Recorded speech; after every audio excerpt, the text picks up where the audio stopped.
all right. Hey, thanks so much for coming out, really. And thank you, Marianne, for being my friend and for letting the 48 crash the Crew Connect. Of course, as you all know, the Crew Connect is WQED Steeltown, plus the Carnegie Screenwriters, plus Film Pittsburgh. That's how it really happens, right? Yep. And I love all of those organizations. They're all so wonderful. So just a little bit about me. I'm PJ Gaynard. I'm an independent filmmaker who runs Goat Milk Fudge Productions. We make film and video projects of all types, and we have studio space for rent as well. I'm also the tech director for Film Pittsburgh and their 5 film festivals, and I'm the city producer for the Pittsburgh 48-Hour Film Project. Now, if you're not familiar with the Pittsburgh 48-Hour Film Project, it is an event where on July 8 through 10, people will get prompts and then make a film in 48 hours. They'll be given a line of dialogue, a character, and a prop that must be included in their film, and then they pull genres out of a hat, 2 genres, and they can either use one or both, and then they're off for 48 hours, and they must make a 4 to 7 minute film, which they turn in digitally, and then a few weeks later, on July 24th and 25th at the Tull Theater, we will screen all of these films on a large screen in a real movie theater.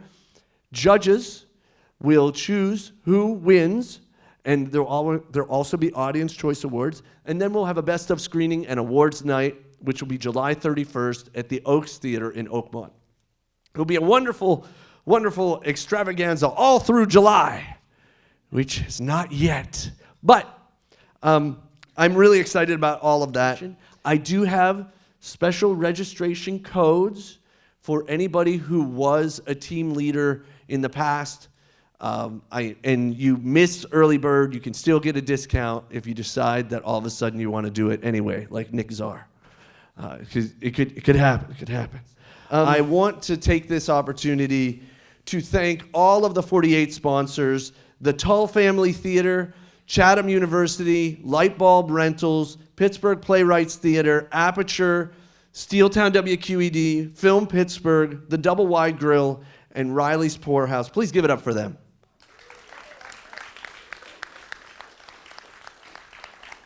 I guarantee every one of those groups cares about indie filmmaking because they are helping us do the 48, literally. I also want to give a big thank you to the 48 volunteers, all of them, especially tonight, Nick Storch and JP Lavoie. Give it up for them.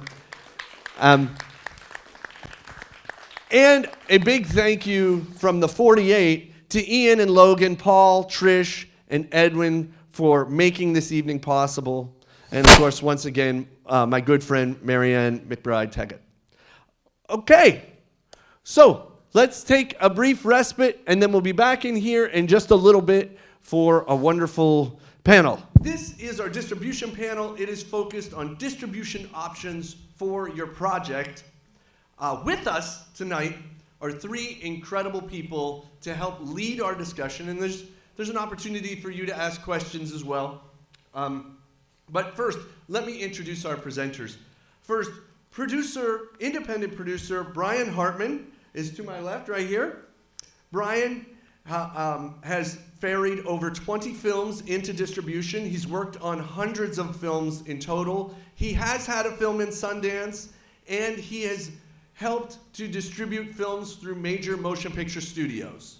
So that's a little bit about Brian's sort of background. Give it up for Brian Hartman.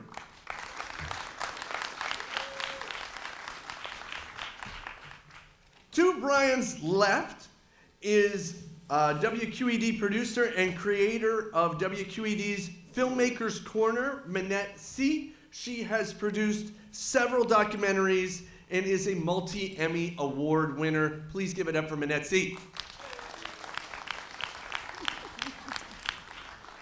And to Minette's left is Film Pittsburgh's executive director, Catherine Spitz-Cohan. Catherine runs 4 film festivals as well as a teen screen education program. She deals with hundreds of filmmakers and film distributors every year, and she has done it for over 21 seasons, as well as she is an actor herself. Please give it up for Catherine Spitz-Cohan.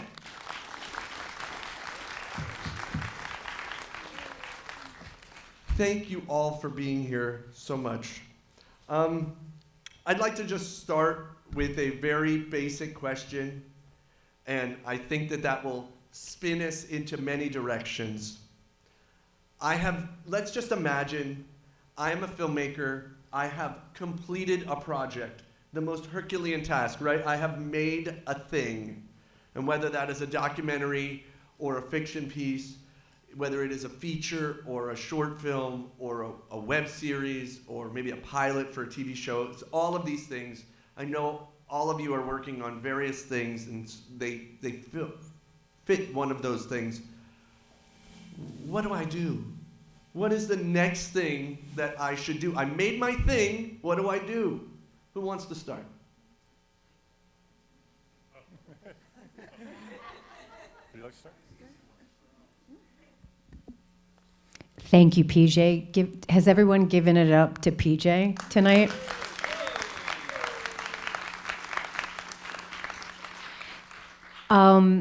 So I think it's really important to know what you want with your film. And from my position where I sit, my job, I would say, whatever you do, don't put it on the internet for free. Hold off on that. I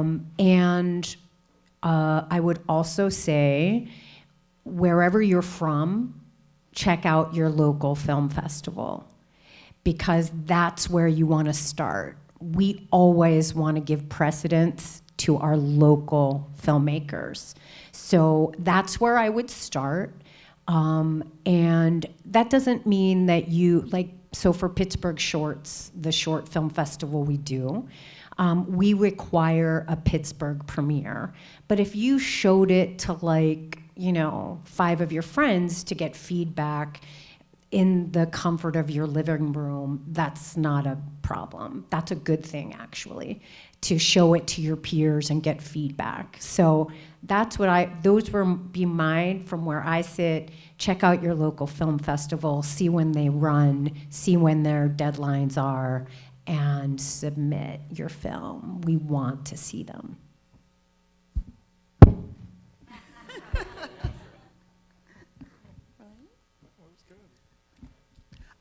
I would say be flexible. Maybe you are very committed to the wonderful 40-minute or 30-minute film that you've made, the short, but maybe you're not really sure which platform is going to take it or is going to be best for you. So while you've got a little bit of time on your hands, while you're waiting to figure out where that film's going to go, maybe you want to make that 5-minute cut or that 20-minute cut. Speaking strictly from a television point of view, we need things to be in a 26-minute increment for a half-an-hour show and no more than 55 minutes for an hour-long program.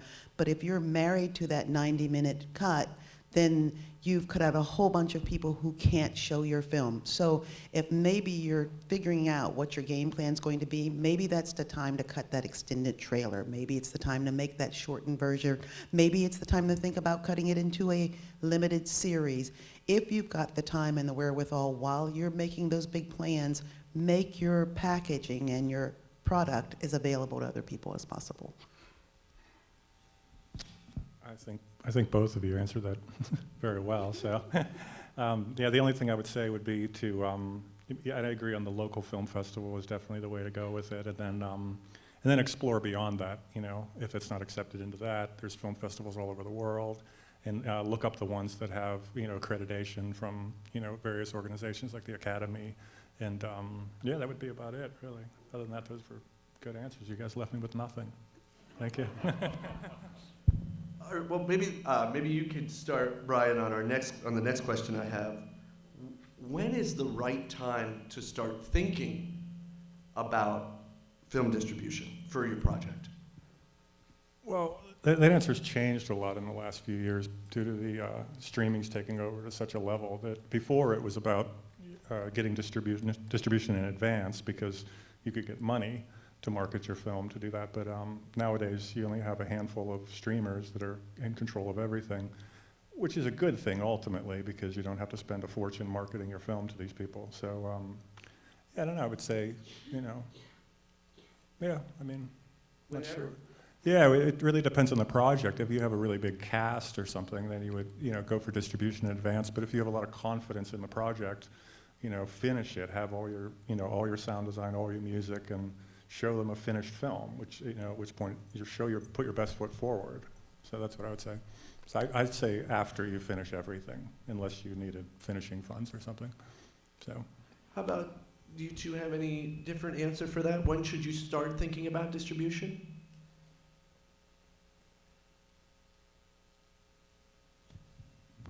I would say, again, it depends on where you would like to have it seen. A lot of people need a lot of notice. I'm thinking specifically of locally, the Heinz History Center has an African history film series, and they show black films by black filmmakers, and not just African American, but across the entire African diaspora. But they start planning that festival months and months in advance, and they won't know that you're interested in being a part of it if they don't know that you're not making films. So if you would like people like that to know about what's going on, if you're liking people like Catherine who are planning things in advance to know what's going on, you might want to just start thinking about it and making that list of who it is I would like to see these things, and then gather that information like okay, who is it at the History Center I need to contact? Who is it I need to find at Simbend to put in a film about the African diaspora? Who do I find out at Visio Consortium? So when the time does come, you're not scrambling to figure out when and how do I find these people's contact information and just have them turn you down and not answer the phone and then be all disappointed. You can start knocking on their door so early that they'll be used to you by the time that it's actually finished, and you want to get a little bit of a response for them. I don't really have anything to say about this. We work with filmmakers directly, and we also work with distributors. So doesn't really, I think as a retired actor who's been on film sets, I think that getting distribution is great, but it's not the end-all be-all. You can still have your film seen by, thousands of people through the festival circuit. It's a wonderful experience because you get feedback, but and although distribution is changing from, I don't know what I'm doing here to get this feedback. I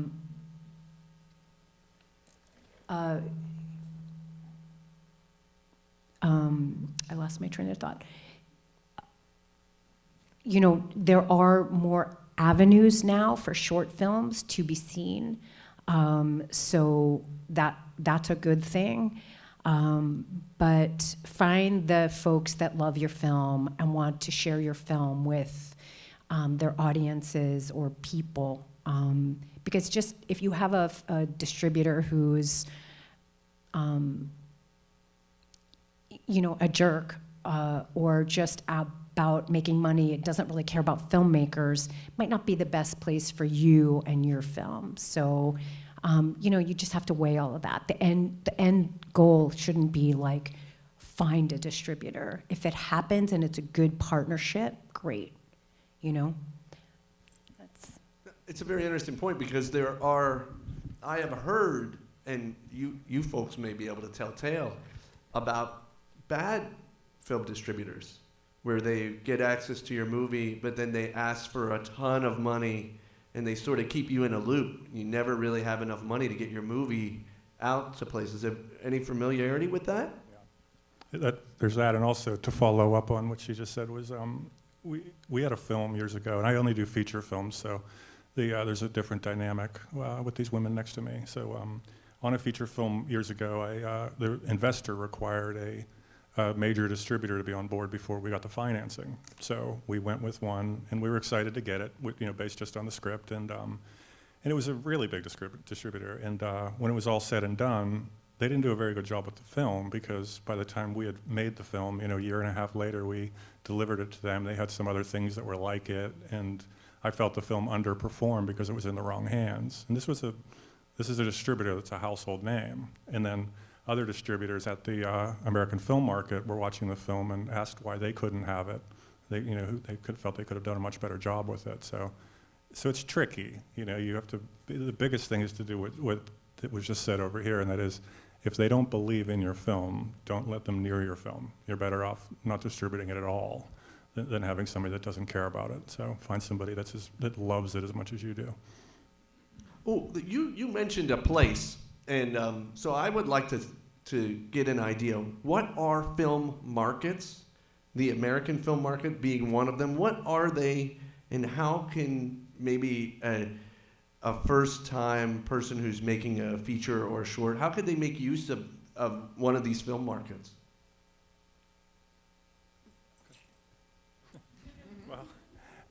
Film markets aren't great for filmmakers. Film festivals are much better for filmmakers. Film markets are more for buyers and sellers. There's not a lot of room for creativity there. So I do attend the American Filmmaker Market every year, and it's great. It's for selling, off to the foreign market and everything. But it's tough because you'll screen your film, and there'll be a 200-seat theater, and the average person will sit there for 15 minutes and then leave, and you think it's because your film sucks. But reality is they might like it, and they saw enough, and now they're going to tell their boss that they should pick this film up. So, but as a filmmaker, to sit in an audience and it's a strange feeling. So it's not like a film festival where people are there to watch films. So one experience in particular we had was it was about a 250-seat theater, and I would say the theater was pretty empty by the time the credits rolled at the end, and we were devastated. And the director and I went out and had a few beers. We were very sad, and then our attorney called us, and Sony Pictures was buying the film.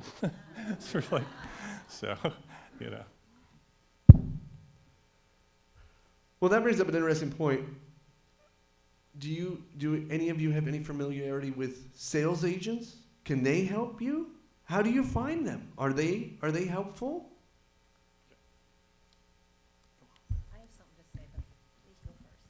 Really? Okay. The sales agent's the most important part of the process because what they primarily do is introduce you to the foreign market, where the U.S. is obviously the largest market. But there's a lot of other countries out there that are, that you have no access to whatsoever without a sales agent. Let them go to all the different markets and rep your film, and they're selling it to, countries that you didn't even know bought films, And so the sales agent is extremely important. And I would say nowadays, still the best way to find them is through the festivals. They're there. They're there looking for product as much as you are trying to peddle your product. So. Get the film out there into the festivals, and they'll find you. And there's also some, there's a local one here too that's pretty good too. So, there's a company called Turnkey.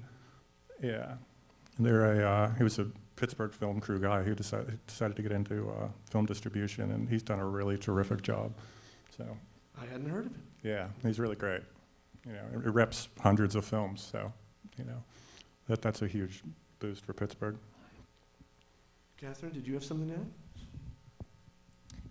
add? I would only say that all of the sales agents I've dealt with aren't real friendly to film festivals. So when you say that they're there at film festivals, they might be at Tribeca, they might be at Sundance, they might be, like if you get your film into one of those festivals, they might be there. But I'll just give you an example.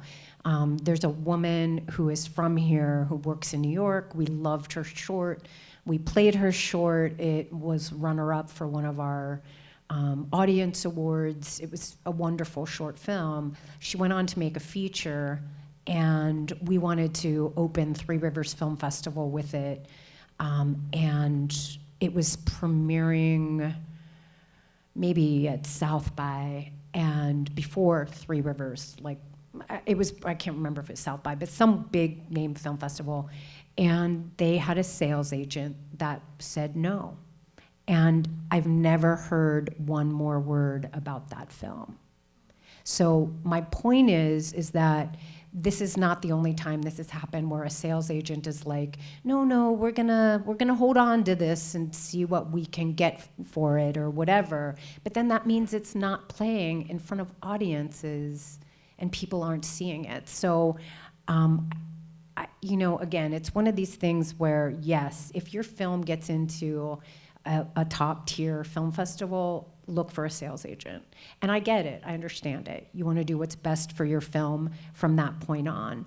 But if your film is not getting into the top tier film festivals, go on the festival circuit and play a lot of festivals and meet a lot of people. And you have no idea what can happen for your film or your career.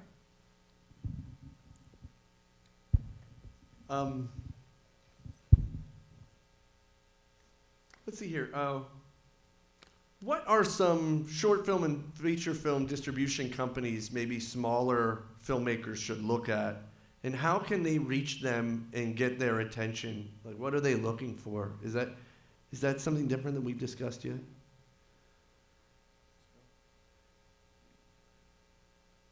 Do you have any that you like?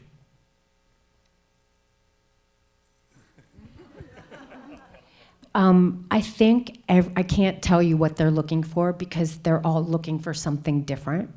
We at our Pittsburgh Shorts filmmaker conference last November, we had a distribution panel, and there were distributors from all over the country that came, and they're all looking for something different, and they all have different sort of models. We're all about the film, and so when we're looking at films to select for our film festivals, we're all about. So I'm not going to just take all of Neon's films or all of anybody's films. We have a process. Everything gets eyeballs on it. 2 for sure, hopefully 3 sets of eyeballs. And we want to put together the best lineup. So when it comes to distributors, you can do homework online. You can go to the Tribeca Film Festival, which is happening right now, and look at their website and look at the films, and they all have print sources listed. A lot of the films don't have distribution because this is their world premiere, but you can look at who's got them and, take pictures and save those names and reach out and submit your films. But again, the idea is that the more you get your film out there and the feedback you get through having audiences talk to you afterwards, it's so valuable. I can't say enough about it. Because you might think it's great, or you might think it's not so great. And then you get this amazing feedback from people that have just watched it. It's like fresh to them. You've worked so hard on it. You put so much blood, sweat, and tears into your work. And then to have an audience see it and give you feedback, there's nothing like it. It's great. And so I'm not answering your question, but there are a slew of distributors out there that everybody's looking for content. And the other thing that I wanted to mention is, if you don't find the distributor that loves your film the way it should be loved, self-distribute. Like I said, there's lots of places where you can take your film where you don't need a distributor, right? So you might not be able to sell it to Apple TV for $15 million, like Cooper Raiff and Cha Cha Real Smooth, but you can work your way toward that, right? You have to, along the way, gather your supporters. I'm gonna, if it's okay, I'm gonna add one other story because this just happened this year to us. We showed a film at Pittsburgh Shorts, not in November of 21, but in November of 2020, that virtual year. And this film almost, there was some conversation that I was not a part of, that it almost didn't make the group of films that I look at the very end. Because it was 39 minutes, and we talked before about length. So our festival, the Pittsburgh Shorts Festival, takes films up to 40 minutes, like the Academy is 40 minutes and less for a short film. And I watched the film, was completely blown away by the film, and was like, oh my God, we have to include this. It had scored well in our previewers, but it was just long. And when programmers always want to, a 39-minute film, that could be 3 13-minute films, and that's like 3 more filmmakers that get their film into the festival. So anyway, long story short, this film made it, and it went on to win our jury prize for Best Narrative. And when I recorded that prize ceremony to show on Zoom, I was talking to the young woman director, just saying that you've got to, this was very early in her festival run. Maybe we were like her second film festival. And I was like, you have to get this film Academy qualified, because I'm telling you, this film, I just know it can be, you could win an Academy Award with this film. It's so, so good. And fast forward a whole year and a couple months later, her film is shortlisted for the Academy Award. So she went on to play a bunch of film festivals, won an Academy qualifying film festival. Does everybody know what that means? Okay, so there are, Brian mentioned this earlier, there are a number, maybe 2 dozen, 3 dozen film festivals. There's criteria, we're not quite there yet. You have to be in existence for, I think it's 7 years, and Pittsburgh Shorts is just 6 years old. But anyway, so we're hopeful at some point to be Academy qualifying. But the point is that there are maybe 2 dozen, 3 dozen film festivals around the world that are Academy qualifying. If your film wins the top prize at that film festival, you automatically qualify to submit your film to the Oscars for Best Short in 3 categories, live action, documentary, and animation. And so that's how they get their submissions. Your short has to win an Academy qualifying festival, or you can rent a theater for a week in New York or LA and put it up yourself. It either has to have a week-long run in New York or LA, or it has to win an Academy qualifying festival. So this film went on to win at least 1 top prize at an Academy qualifying festival. So she was able to submit it. Then her film got shortlisted. So shortlisted is when they do the first round of cuts. Maybe there are 110 or so qualifying films in each category. And then the first round of cuts is the short list, and they cut it down to 15. So it's the top 15. And then the next cut is the nominees, and she was nominated. She didn't win, but she was one of 5.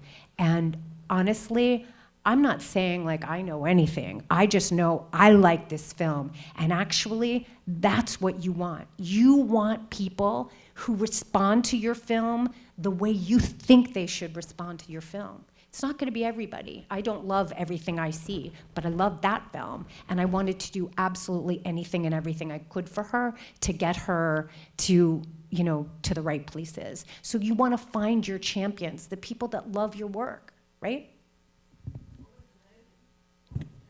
It was called Alu Kachu, Take and Run, and it was about women being kidnapped to be brides in Kyrgyzstan. A narrative fiction. It was really good. Wow, awesome. Great answer. Really amazing. What was the question? I don't remember. I love it though. A little bit more.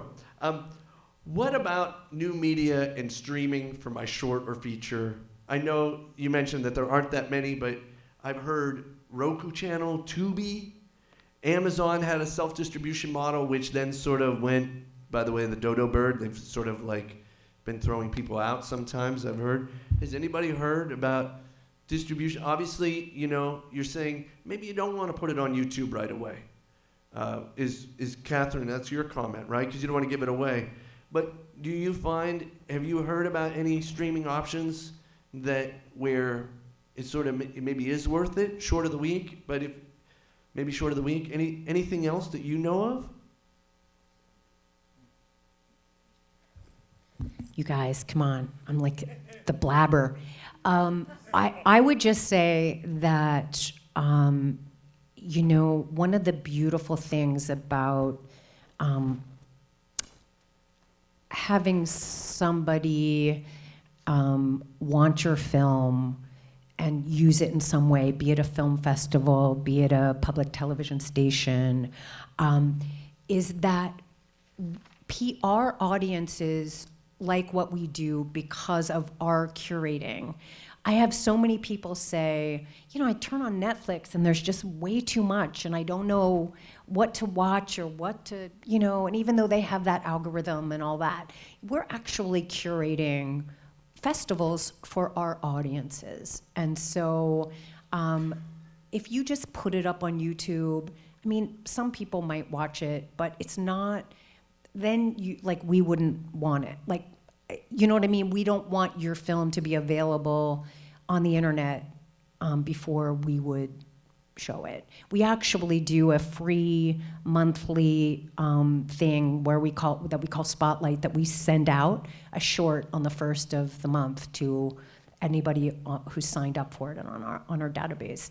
And those are films that we've usually played at one of our festivals, and then they are now, they've made the festival circuit, and now they're available for free on the internet. So we're just giving it some more legs because we love it for whatever reason, and so we're showing it again because we want to share your films. We want people to see your work. Yeah. Anything else from you guys? Okay. Moving on. Nice. Very nice. Minette, what about actual TV? Minette works at WQED. What are they interested in? What other options are there out there for just the TV? So many viewers can see it just from there. Despite what you heard, broadcast television is not dead. The corpse isn't cold just yet, and there are still lots of good places to see and share your product and your content. I'll just talk about what I do and then go from there. I produced a show called Filmmakers Corner. There's at least 10 people in this room who I can look at who've had films on Filmmakers Corner. We are going to be starting our 14th season in October, and it's local, independent, and student film. Thank you. And what people just submit films. It comes on Saturday night. It's 10 o'clock. It's an hour long. Sometimes I have short shows where I will cram as many short films into it as I possibly can. Sometimes I'll have one really beautiful film that fills out the entire hour, and it's just time enough for me to say, hi, the name of this film is blah, blah, and if you'd like to submit your film at the end, and it totally takes up the entire block of an hour. But it's there to serve the community and serve as another platform for people to get their work out there. The criteria for getting on the show, it's myself and my executive producer pretty much have last word on what that content is. But it's animation, it's experimental, it's documentary, sometimes it's spoken word, sometimes it's performance, sometimes it's pure narrative, sometimes it's a mixture of all of those things in one film. But it's there for you, as corny as that may sound. So that's the local version of what public broadcasting can do for local filmmakers. On a national level, there's a program that's been on for several years called Independent Lens, and it's an award-winning indie film series that's almost purely documentary, and it airs on Tuesday nights on PBS.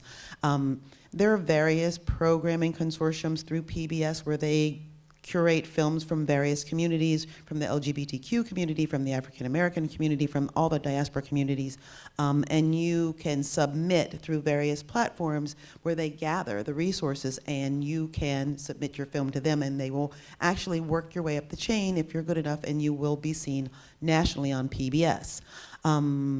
Outlets outside of Filmmakers Corner, Monday nights, Thursday nights, and Saturday nights on WQED are dedicated to locally produced program.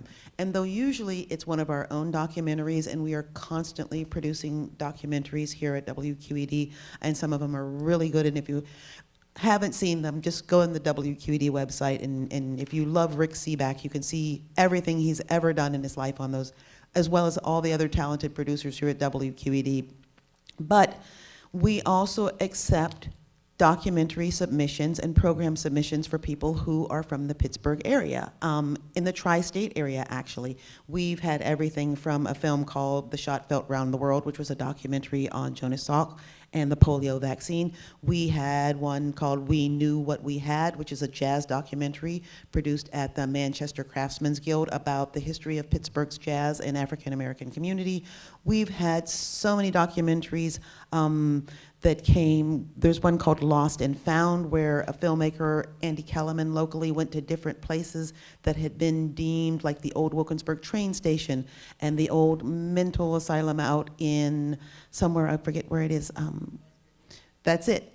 Ding, ding, ding. But those are the kinds of programs that, you know, they're beautifully shot, they're well made, they tell a story that is particular to this region and to the people in this area, and these people come to us and say, could you put my show on WQED? And it's a bit of a rigmarole, honestly. Like, I watch it, David, the executive producer, watches it, then our legal department watches, then we vet again and we ask all these questions. Have you signed all your releases? Yada, yada, yada, all the legal stuff that you have to do. But it does show up on your local public television station. And if you guys are from anywhere around here, nothing will make your parents happier than to have your show on Channel 13 and like be able to tell your mom that. That just, I know you. Yeah, hi. Sorry. So that's one of the ways you can do it locally. There are also programming services. Everybody thinks of PBS as like, you know, she's Queen Elizabeth. She's got this big old crown with lots of jewels on it, and you can't get within 10 feet of her. But there's also American Public Television, which is a distribution arm, and we are a contributing and sponsoring station for them. So that is also another way. If your film has been completed, before you throw it on the internet for free or go to a distributor who may rob you blind, you could come and say, could you possibly think about being the presenting station for this film? And again, you'll have to go through some hoops and submit it and have conversations, and there's a long, long list, because honestly, I get at least 5 or 6 phone calls every week of people with great films who want to get them on the air one way or the other. But persistence is the way of all things. And if you do it, and if it's good enough, you can find a place on your local broadcast station. But, as I told PJ before, we're not the only game in town. Locally, there is the old and much respected PCTV, which is Pittsburgh's local public access station. The criteria for PCTV used to be you would go and take their training program, and once you'd passed a certain amount of tests, you could have a half-an-hour program over their air that would air for somewhere 30 to 60 days. You could be the person who makes a film show on PCTV. You go through certain obligations and things you have to do, but it's there, and it's an opportunity for you to get your film out there on, once again, broadcast television. I'm looking at Nick. Nick runs the local arm of a project called the Video Consortium, and it's this collective, and it's starting in several cities, and it's for non-fiction filmmakers. It's a place to get together, to talk ideas, to train, to trade secrets. It's this great place for you to talk about documentary film and put it out there into the world and get tips from people who do the same thing. So that's something local that you could look up. There's PJ, of course, with the 48-Hour Film Project, this iteration and the horror iteration. If you like hanging out with your friends and just shoving stuff out there and like really twisting your brain around a project, I can't think of anything better. Catherine, full disclosure, I'm on Catherine's board, just so you guys know, and we've been friends for about 75 years, so. But your local film festivals can do you no wrong. I mean, there are people there who care about you and want to see you succeed. So it can be the teeniest, tiniest local film festival in the world, but enter it. Luckily for us and the films that we present at Film Pittsburgh, we don't make the entry fee so large that you can't possibly think about entering it. You don't have to decide, am I going to pay my gas bill or I'm going to enter this film festival? You can do both. We don't have layaway, but it's not that bad. That is such an important point. So a lot of the film festivals, and it doesn't have to just be top tier, film festivals charge an arm and a leg. We do not. we charge a little bit because we're a nonprofit and we have to raise money and we have to watch the films, and that takes time and it all costs money to do what we do. But our prices are very, very reasonable. And in fact, we have a deadline coming up, and I have cards if anybody wants one, just tells you where to submit at Film Freeway. But we have a deadline, and maybe Wendy Iben could tell me when that deadline is. Is it?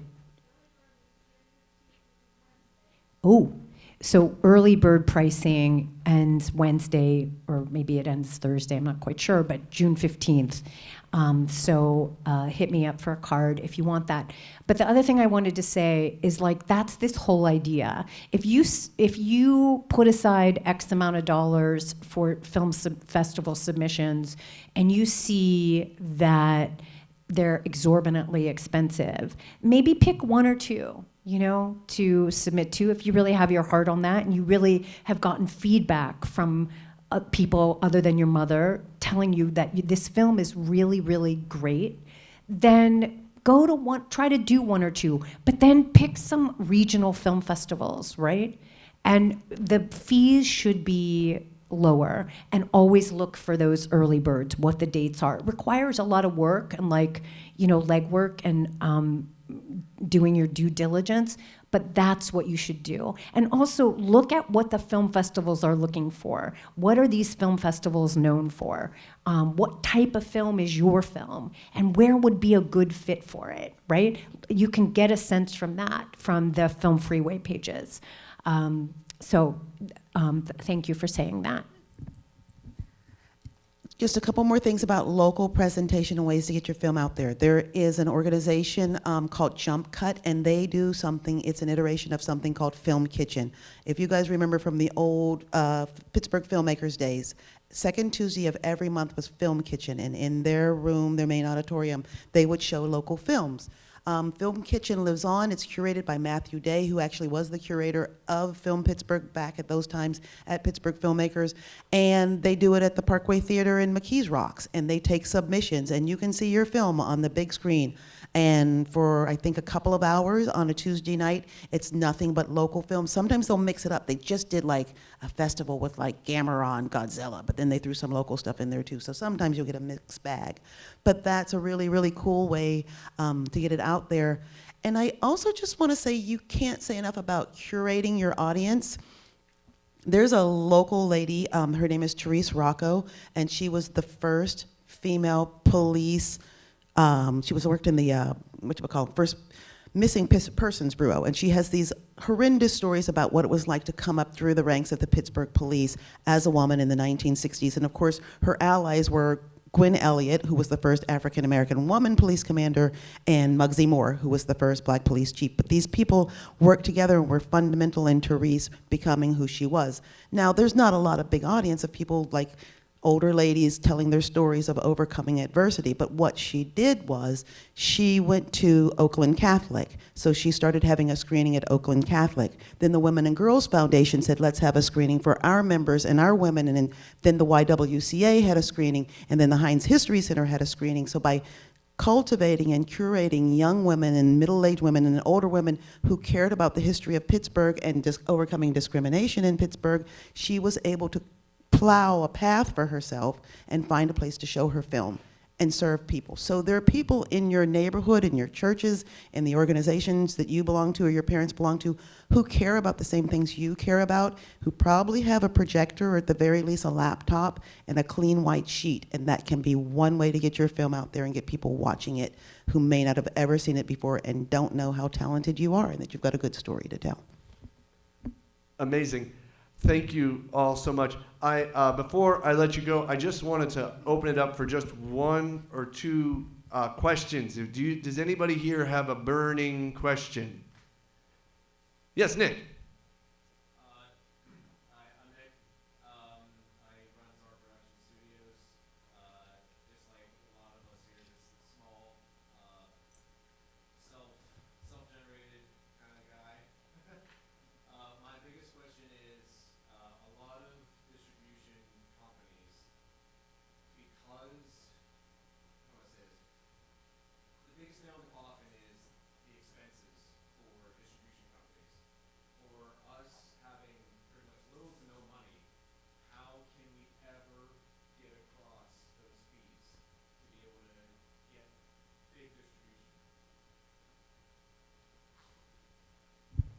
I'm sorry, what fees are you referring to? Like marketing fees or? Yeah, like marketing fees, things like that. The reason I ask is I know somebody in Ohio, and he talks about distribution, and he always says that some of the minimum fees for these distribution companies are like $30,000. Well- Is that average? Is that high? Well, you should find one that doesn't charge you anything at all. They can collect it, from sales, but they should have to perform for you. So yeah, nobody should be charging you money up front. I know they do that, but that's risky. I wouldn't go with anybody that would charge up front. Yes.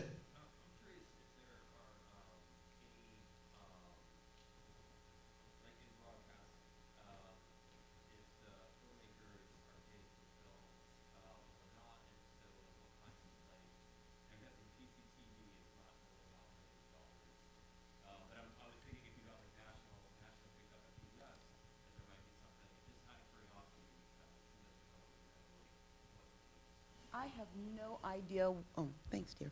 I have no idea if whether or not National PBS pays for that. I know that as members of the PBS system, each station has to pay into it, so I don't know if being the presenting station would cover those fees, or if you are hired by them.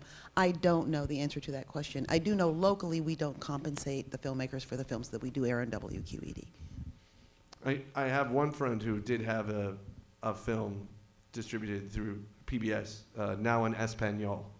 That was the name of the film, and it was all about the SAP performers from, I think it was the first Housewives show, not the Real Housewives, but the original non-Real Housewives show. And she did make some money. Film Pittsburgh pays for all feature films, or I would say 95% of the feature films that we show.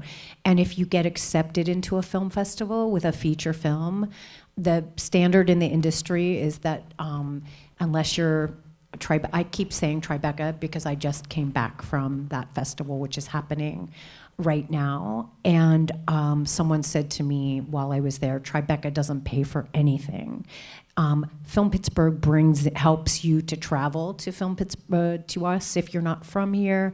If you have a feature, we pay you a rental fee. And what I wanted to say to you is that if you get accepted into a film festival with a feature that's not, and they're not offering you, it's fine to ask for travel assistant. It's fine to ask for a rental fee. It might not be a lot, but it is fine and acceptable for you to ask for that.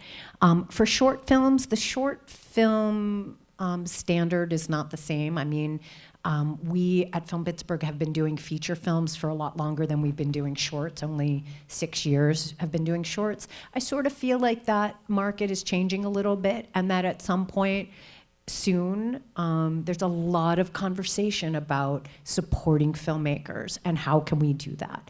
But obviously, if you're showing, I think we showed 120 short films last year, it's a lot of money, even if you only give, $50 to a filmmaker. So know that we're thinking about it and that we want to support filmmakers. We do have jury prizes, so if you win one of the jury prizes, you get $1,000. So, but that's still only like 3, or I think in our case we give away 5 prizes. But I digress. Okay, one last question. And, yes, sir. I had 2 questions, but they're kind of interconnected. The first one is I work with sound and I'm a Foley artist. So what would I do to get myself connected to other people who are making films? And the other question that I have is if I'm independent at this point, because I've been working as a production person and video editing for an independent company, how do I start working with other people? Ooh. Well, I'll tell you in regards to what really working with these folks, I will tell you a couple things. First of all, I'd like to remind you that film festivals are a great place to meet successful filmmakers. And in Pittsburgh, chief among them are the Film Pittsburgh film festivals. In fact, you might consider that Film Pittsburgh is serving you on a silver platter some of the most successful filmmakers in the world, some of which are from Pittsburgh, but some of which are not. And they are coming here, you can see their movie, and you can walk right up to them and hand them your business card and say, you know what, I saw your movie and it was pretty darn good, but there's one thing that would have made it better. Me. Hire me. So one thing to keep in mind, at festivals, that is possible. It's also possible at events like this, right? Meet people, make your tribe, and then start building up from there, right? Keep meeting more people. The person who's sitting right next to you, those guys need Foley artists. I bet they do. So, okay, we have to move on to the rest of we have some other things that we want to do. But these guys are here. They're not leaving just yet. Please, first, give them a round of applause. Catherine Spitz-Gohan, Minette Seat, Brian Hartman. All right, everybody. Just about ready to get started here. So, few rules about our pitches here today. So this is kind of what we call like extreme pitching. You have 60 seconds only to pitch your project, yourself, your idea, your role, whatever it may be. And we're going to try to keep things 60 seconds so we can get you all in and out and back to mingling and connecting, hopefully. So first, we're going to have our director of Stilltown, Marianne McBride-Tackett. Everybody. Thanks. Hey, okay, it's me again. You've all heard me talk plenty tonight. But I just want to do my Steeltown pitch. So the first thing to say is if you know Steeltown, have been following us for a while, please continue to follow us. If you haven't yet, please sign up to receive our emails, follow us on social media, because lots is coming, and there's a lot of changes that are going to be happening over the next month or so as we start rolling out new names and all the new logos and all the new language around how we are now part of WQED. So if you want to make sure that you're a part of that group that gets carried over as we shift gears and lanes, then please make sure that you're following us now. So for those of you who are not familiar with us, we've been around for 20 years. Now officially home at WQED. We actually started here at WQED once upon a time and then moved to the south side. We were there for many years and then moved back here last summer. So now officially acquired and a program of WQED. We help support filmmakers like all of you in the community by doing networking events like Crew Connects. These historically happen every quarter. Now that we're starting to see maybe a pinhole of light at the end of this COVID tunnel, we'll start to be able to do these more regularly again.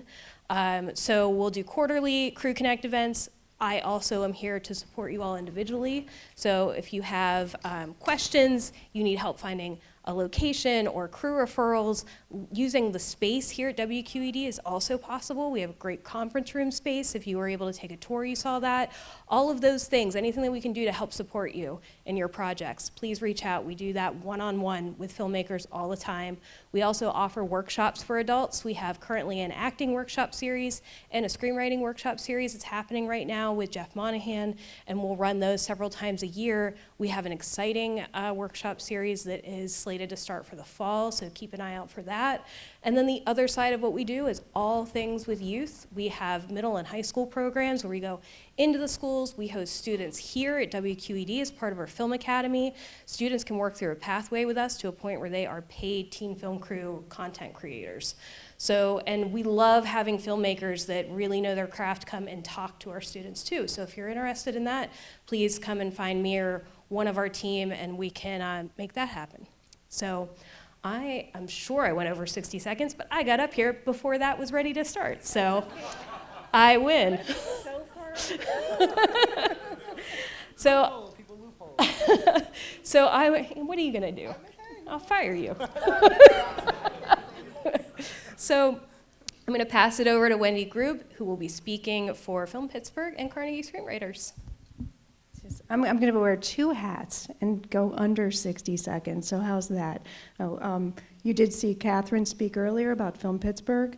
We do put on 4 film festivals throughout the year, Our early bird does end on June 15th for both features, that would be for Three Rivers, and shorts in scripts and films for Pittsburgh Shorts. So if you have something to submit, please do so. We also have opportunity for people who want to preview films or read scripts. If you're interested in that, see me. Make sense? Okay, now Carnegie Screenwriters. How many people have been to a meeting? No, not that meeting, the Carnegie Screenwriters meeting. Okay. Carnegie Screenwriters is a local nonprofit, not just screenwriters, filmmakers in general. We meet third Saturday of the month in Mount Lebanon at the Mount Lebanon Library, which is next Saturday. So if you're interested, see me, I'll tell you all about it. Thank you. All right, and I'm going to pass it over to our MC for the evening. Paul is one of our teaching artists. He has now taken over the, what's that? The learning level of our students. I'm trying to think of a way of saying like the Herculean task of teaching our intro students to come into our Film Academy program. He's doing an amazing job. He's a wonderful mentor. He's also a part of the Pittsburgh Promise, so he's doing all kinds of great stuff in the community. So tonight, he's going to be cracking down on you all, though, so go easy on him. I'll try. All right. Paul Johnson, everybody. Thank you. As you can tell, I hate people to talk about me. I hate being complimented. So thanks, Marianne. You're amazing.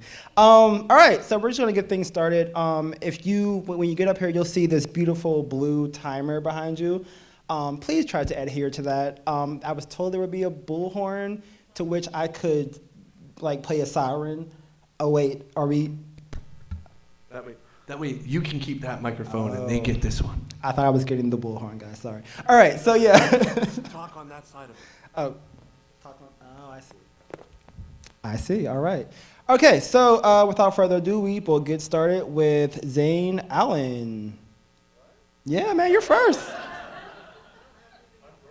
Nothing to pitch. It says that you want to pitch a project, from what I see. Zane. Woo, all right. Zane Allen, ladies and gentlemen. I'm very confused as to what past Zane did when he filled that out. But now standing in front of you as future Zane, I really don't have anything to pitch right now. I don't. There is He-Wraith, which just premiered and is now going into festivals. It's the first feature we did, which is really cool. I mean, we're always looking for new people, and we're always, right now this year I think we have 14 projects that we're doing. We're doing a lot of shorts. I mean, I'm a writer, so I write a lot. I've written over 80 scripts, and those two people are really helping me with that. But I do a lot of writing and editing and directing, and that's always fun. So, yeah. I have 13 seconds. That's great. So, I'm going to talk to. I'm like a whisper person. I talk to people like when I see you. Like right now I can see a lot more people. I know who to talk to. PJ's a great guy, and thank you. All right, perfect time. Great job, man. Thank you. All right, we're gonna keep this ball on rolling with Ava Bailon. Ava, are you in the house tonight?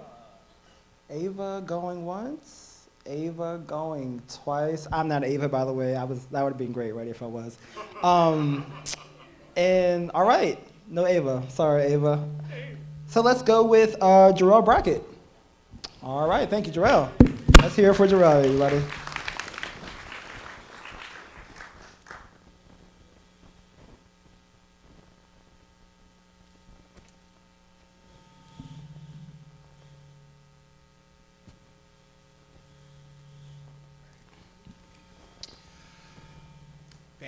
My name is Jarrell Brackett. I am a teaching artist at the Toll Theater.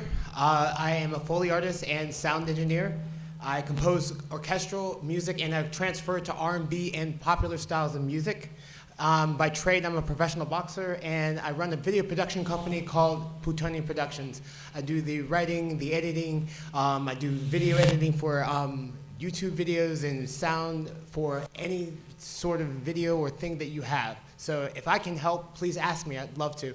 I have a movie idea that I am trying to pitch to you guys. It's called Rival. Rival is an anti-social justice warrior professional boxer who is also a podcaster who's challenged by a young, naive, good-looking guy to a boxing match because his opponent got COVID-19. And now the two of them are actually arguing and fighting because they stand on the two separate sides of social justice issues. You got one gay kid who can't stand the idea of how feminism is taking over guys, and then you've got this guy who really wants to look at everybody and say, I'm the shit. All right. So yeah, basic. Thank you, Jarrell. All right. And, you know, I really hate to use a boxing reference, but that was a home run. Am I right? That was, yeah, okay. All right, sorry. That was bad. I'm sorry. I know, that was awful. How about Connor? Do we have Connor here? All right, Connor, come on up. Woo, let's hear it for Connor. Oh, Connor and, oh, yes, it is Connor and... Put them separately, but by accident. I forget the other name. Clayton. Connor and Clayton, everybody. Thank you. Hello, my name is Clayton Petrola, and my name is Connor Petrola, and we are the Twins of Destruction. We are costume and prop specialists.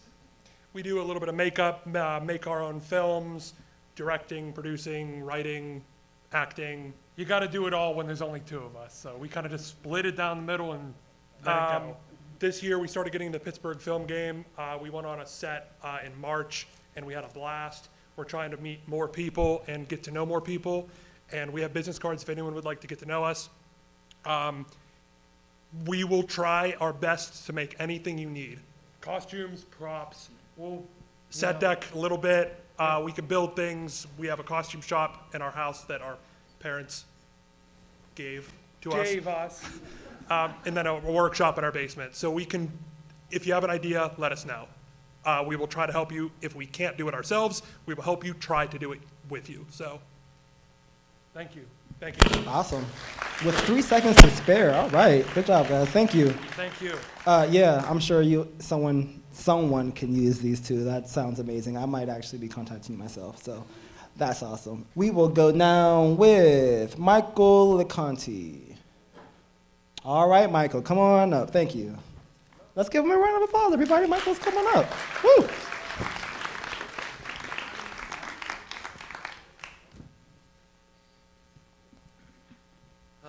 You're all far too kind, thank you. My name is Michael LeConte. I am an actor, and I want to act in somebody's 48-hour project. That's basically, hello. Yeah, that's, I do the writing thing. I shoot my own stuff on occasion, but I really want to focus on acting for this one. So, yeah, if the time is right and you're looking for someone that looks like me and, wants to do stuff, I can emote pretty well, I think. So, yeah, Michael LeConte, actor extraordinaire. No, not really. But thank you. Extraordinaire, for sure, yeah. Thanks, Michael. All right, and okay, so Michael didn't say this about himself, but apparently he's also a stunt performer. Come on, man, you gotta market. Don't worry, I got you. So if you need someone to do some live stunts, Michael's your guy as well. All right, thank you, Michael. We're gonna go ahead with one of Stilltown's very own, Logan Cooper. All right, Logan, let's hear for them. Hi, everyone, my name is Logan Cooper. My pronouns are they, them. I'm a queer filmmaker and portrait photographer. I'm pitching 2 things today. One, portrait photography. If you need headshots, if you need portraits, if you need event photos, anything, come talk to me. I'd love to help you out. The other thing is I'm developing a series with WQED where I work both in Film Academy and as a digital media producer. I'm developing a series about the LGBTQ+ community in Pittsburgh. Recently, I've noticed that there's a big gap in queer programming in Pittsburgh. Speaking for myself, there's not a lot that I feel connects with me or resonates with me, and I want to fill that gap. So right now, I'm just trying to talk with other queer individuals and see what their voice is and what they think needs to be brought to the table. So if you're interested, just come talk to me, or you can email me at lcooper@wqed.org. Thank you. Look at that. I mean, that was just, that timing. I mean, I think Logan might have kind of just they work here, so like they kind of had a little leg up there with the timer. Latasia Green. Latasia's here. There she is. Come on, Latasia. Woo!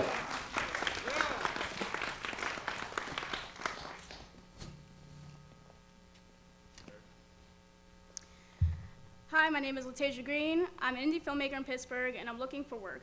I can do pretty much anything film-related, both in front and behind camera. From my young filmmakers, I will be putting together my production company, Epic Movie Productions. I have a QR code with me to whoever is interested in signing up for a short audition forum. And some great news for the web series I produced, Absolved. We have officially been selected for the Miami Web Fest, the Seoul Web Fest, and the Puglia Web Fest in Italy. And I'll also be going to college in October for an associate's degree in science for multimedia technologies and video production. And so I'll be busy during that time, but yeah, come talk to me if you want to work with me and talk more about my web series I produced with David over there, and many more projects. Yeah. Thank you, Latasia. So Latasia's also one of our Steeltown alums, so believe it, you're in great hands with that one. She's learned it all. We've made sure she was ready for the world, so that's a good one you want on your team for sure. I'm gonna keep going with Brandon James. There he is. Come on, Brandon. Woo! Thank you.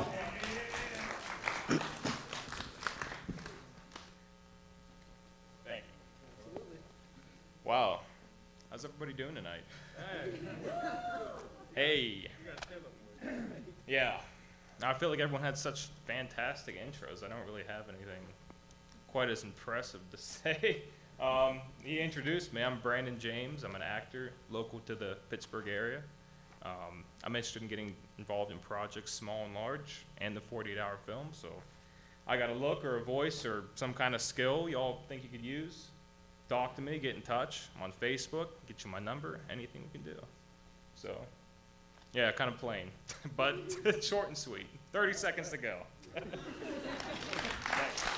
Thank you, Brandon. Thank you. I mean, look at that face. Come on, that's a face that you want on your screen. Am I right? The voice is smooth, the face is good. I think, Brandon, we can find you some work. No issues there. Next we have Rebecca Meyer.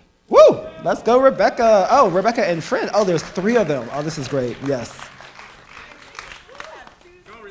Actually, I'm part of her pitch. Oh, okay. And I have my own pitch. So Cool. That's fine. That's perfectly fine. Just introduce yourself first. I am short. Hi, everybody. I am Morgan. This is Rebecca and Leah. We are part of 48-hour team Wick Monet, which is a art collective in Shadyside, Walnut Street, literally like 3 blocks down the road. We are looking for anybody that would like to help on 48 Hour. We're looking for actors, anybody in props, set deck, hair and makeup, anybody, any artist that is willing to help out, as well as at Wick Monet, our art collective. We do something called Sunday Campfire Films, where twice a month on Sunday from 10 a.m. to 4 p.m., we create a mini 48-hour film project. We get together at 10 a.m., we put some things together, get a prompt, and by the end of the day, you have something for your reel. Instagram, Wick_Monet, WICK_MONET. As well as our website, wickmo.net. Thank you. Woo! All right, just in time. Moving right along, go for it. Let's give it up for Morgan, the best excited director there's ever been. All right, so hi, my name's Rebecca Mayer, and I work closely with Wick Monet. I'm usually their cinematographer. Right now, I'm currently working on a project with High Top Films. I am their new assistant director. We are going to be doing a feature-length film all this summer, and we need really badly a new boom operator. We don't have any boom operators. We're also looking for a set designer. If anybody's an actor, we also need them for Wick, but I would also appreciate them for High Top Films. Just so you have a little idea, if High Top Films, if nobody knows what it is, we're on YouTube, if you could look us up. It's before Batman's Robin. Jason Todd was an abused street kid living in the slums of Gotham. This is grounded, suspenseful, and heartbreaking story of how he became, yeah, you know, how he became Jason, and we already have the superhero suit out and everything. It's gonna be fantastic. We are definitely looking for a boom operator and a set designer and some actors. If anybody's interested, please come talk to me. Also, I'm a cinematographer myself, so if anybody needs a cinematographer on their project, I'm open to that as well. Yes, nice to know you. All right, guys, thanks for coming. Thanks for having me. Awesome. Thank you all so much. Thank you, thank you, thank you. So, there's some things out there, people. There's some teams and some things that we could be a part of. This is amazing. I'm excited. Nope. All right, we're going to keep going with Ben Nadler. Ben, are you in the building? All right, Ben. Woo! Let's go.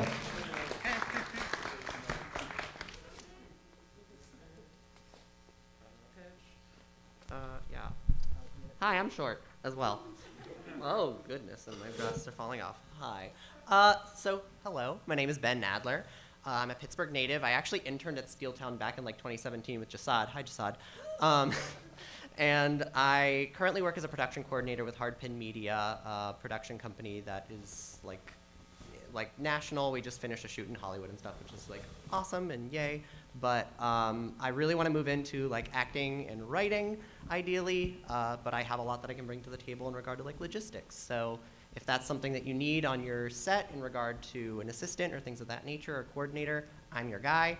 I'd love to also get involved with like ADing and stuff as well if that's something that you need on your sets. But like I said, I really want to get into writing and acting. I have a lot of theater background here in Pittsburgh, in the Pittsburgh theater community, but I know I've not had the opportunity to be on screen yet. So I really would like the chance to put myself out there if anyone wants this face on their film. But you can't even see it behind this thing, but it's fine. Yeah, willing to hop into 48. Hope to hear from some of you. I have business cards. All right, thank you, Ben. And look at you already getting yourself out there. Look, you're doing it, man. You're doing it. I'm proud of you, Ben. I'm proud of Ben. I don't know about you guys, but I'm proud of him. All right, we're going to keep going with David Ogrodowski. Come on, David. Woo! I was practicing that name for like 10 minutes. Oh, you didn't have to get it right. Hi, I'm David Ogrodowski, and I'm an actor. And I've been acting in Pittsburgh for a very long time. I've been involved with a few projects. And I would like to give you something for free. Does anybody want something for free? Raise your hand. Yeah? So what I'm going to give you is this T-shirt, the Absolved T-shirt. Because I'm promoting the web series Absolved that Latasia mentioned earlier. She's the producer on, and great news, we just got into the Seoul Web Fest, but there's other festivals that are coming down the pike that we're going to get into. So in order to get this T-shirt, you have to come up to me and go to our Facebook page, Absolved, find it on your phone, and if this is also if you don't already know me, Zane. Come up to me and name one actor outside of myself that is in Absolved. The first person who gets to me and names one actor who is in Absolved, go to the Facebook page and look it up. It's not that hard, folks. You will be the person who gets this really cool shirt. And my time is up, so I'll show you the shirt and also Pitch Fire, a short film about two homeless guys in Pittsburgh. Woo! Thank you, David. David Ogrodowski, everybody. And how about Gary Rullo? All right, Gary. No? Oh, wait. Okay, no, that was him. Okay, cool, yeah. I wasn't sure. Before the timer ends up starting, I want to give a quick comment to the panel that was up here, okay, because they were doing a great job in providing all of you new filmmakers, okay, important information, okay, that you need trying to get your films off the ground and everything like that. I was raising my hand at the end, but I didn't end up getting my question in or comment that I wanted to end up making. Do not forget about going to GoFundMe.com and Kickstarter. If you need to get funds for your productions, try using those sites, okay, to drum up some funds. Okay, now for me, okay. I'm older than you people, okay? I've been around for decades. My name is Gary Rullo. I end up owning Natural Beauty Images, and for over 30 years, I have been shooting beauty and photography, stills and pictures. I worked with models and everything like that. I am involved in video production going back to the VHS days when you had problems with generation loss and everything. We don't have that in digital. I own so many damn cameras, it's ridiculous. I have cameras that I bought that are still in boxes, okay? And I am looking for people that want to hobnob and get involved in this. I am not going to live forever. I don't have a family that's interested in video. I personally myself end up owning 4 3-chip cameras. If you know what a 3-chip digital camera is, I'm going to have to end up start giving some of that equipment away in the future. So if you guys are interested in working with me on some future projects, get in touch with me. All right, Gary, thank you. All right, and Gary, I know you say you won't be around forever, but I know some people. I could probably pull some strings for you. No worries there. I can, yeah. So that's a good guy right there. How about Aaron Such? Aaron, there's Aaron. All right. Woo, let's hear it for Aaron, everybody.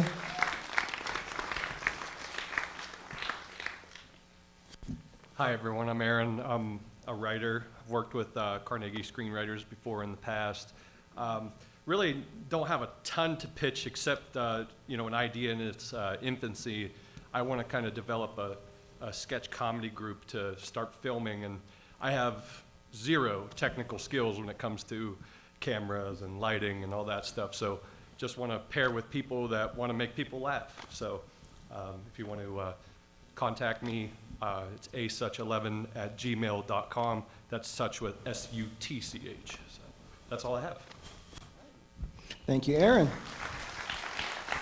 All right, okay, how about Adam Richland? There's Adam. Come on up, buddy. Let's hear it for Adam, everybody. Woo.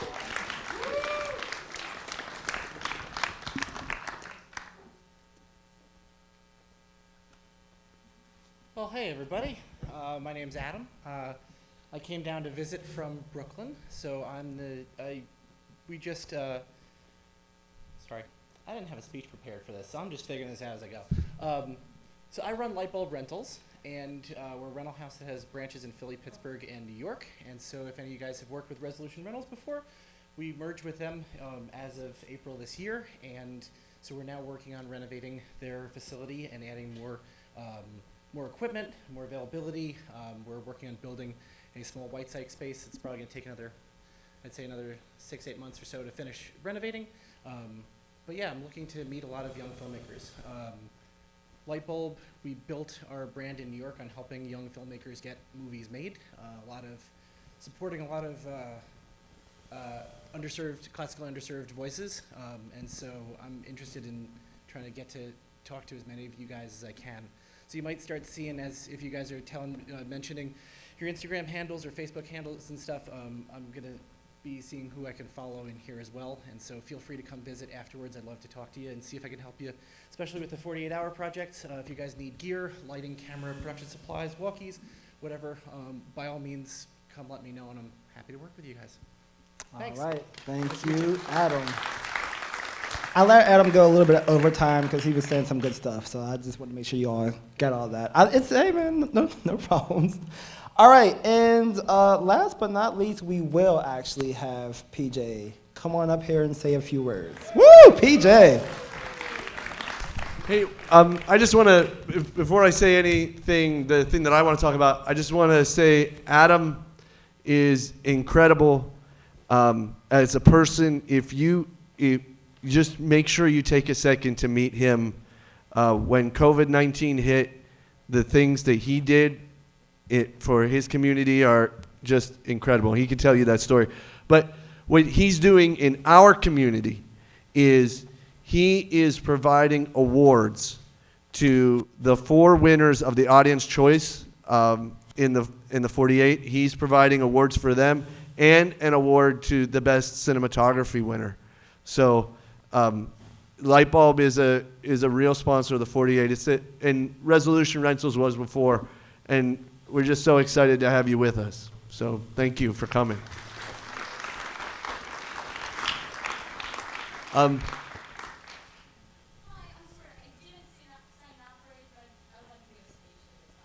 Yeah, as soon as I'm done, you can talk next. You're on.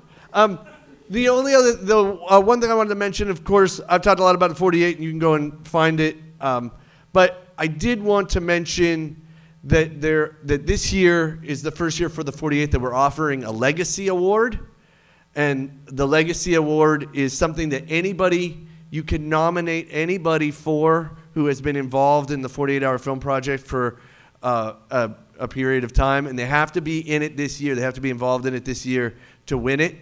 But it's a new award, and potential candidates that you may nominate would be a leader with a long history in the Pittsburgh 48-hour film project, someone who exemplifies the best of our filmmaking community, someone who makes and participates in many films, including 48-hour films, someone who is welcoming and uses their knowledge and efforts to help other filmmakers as much as their own films, and someone who has left a mark on filmmakers in our community that is lasting. Nominations are open.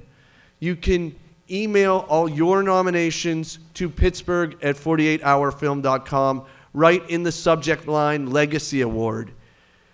Include why you think they are deserving of the award, and be as detailed as you can. You'll be quoted later. The people who are nominated will receive an email and a questionnaire that they fill out. I am judging for this award. I don't judge for the other awards for the 48. We have Brian Hartman, who is here. He's one of the judges, along with David Conrad, who is an actor of some repute. He's been on TV many, many times, and he's from Pittsburgh. And then our third judge is Megan Graham, who is a longtime script supervisor, which is a cheat. You should make sure for your team, have a script supervisor, because they can guarantee that you get the line right, and you include the prop and the character that you're supposed to have for the prompts. So have a script supervisor. There need to be more script supervisors in town. It's an important part of the process. So Megan, of course, will be watching for that. But there are special judges for the Legacy Award who you will agree are the best judges for the award. And I'm not going to tell you who they are yet, but you will see them at the awards show, and I'm super, super excited about having them with me. So if there's anybody you think is appropriate, please nominate them. I have a list already, and it's the people who you think it should be. So, okay, it's your turn. What's your name? It's a secret. She will tell you. You will see. Hi, my name is Evgenia, just like a hockey player that plays for Pittsburgh Penguins. I'm the one who gave up her surgeon degree at MIT just to pursue the movie career. And most of my experience came from international market, from Russia, Ukraine, and Georgia especially, though I did some of the projects here in the US. So I myself was a second assistant director, second assistant director, the one who works with extras. I was apparently an extra myself too. I was an assistant DP, and I was also in the costume department, and I was also in the set department. So I was a set dresser and set decorator as well. I was, of course, a PA too. Like no one is, everyone has to be a PA once in their life. And yeah, I'm looking for more experience, and just, hit me up if you're interested in me. And I'll be really happy to work with you. Thanks, guys. All right, thank you. And I've been informed that we do have time for two more. The first two hands I see, 1, 2. Blue hair, sorry, yes. Black shirt, blue hair. Come on, black shirt. Black shirt has a name, I bet you. Watch, we'll see. Man, this thing's a little short. No, I did not play basketball, by the way. My name's JMO. Told you. I'm here from the Douglas Education Center with the George A. Romero Film Program. I have 3 other guys with me, Jake, Gabe, and Duncan. Oops. We are in the 48, and we're all pretty good at lighting, camera work, and stuff like that, but we're going to need a lot more hands to get this done. We need actors. We're probably going to need DIT. We're just going to need hands all over the place. So if you want to come up to us after this or when we have time, that would be awesome, because we really just need as many people as we can get for this thing. Thank you. All right, thank you. And our last but never least, presenter, blue hair, who again, I bet you has a name that's not blue hair. You see. You watch. can technically call me Blue if you want. I don't mind. Close, I was so close. My name's Lauren. You can also call me Rin. I am a unit stills photographer. So the photos that you need to put on Facebook, I can do that. I can do BTS video as well for you. And also, if you guys need headshots, I can help with that. If you just want photos of like you doing your job, whether it's film or not, I can also help with that. That's my main thing. So if you need me, I forgot to bring my actual business cards, but I have a handful of teeny tiny ones that I can give out. So, cool. Fantastic. And who needs a business card when the business is right here, right? I mean, come on, there she is. All right, everybody, so that's going to conclude our pitch section of tonight. Thank you all so much for your wonderful ideas and your beautiful talent. So happy to have you all here.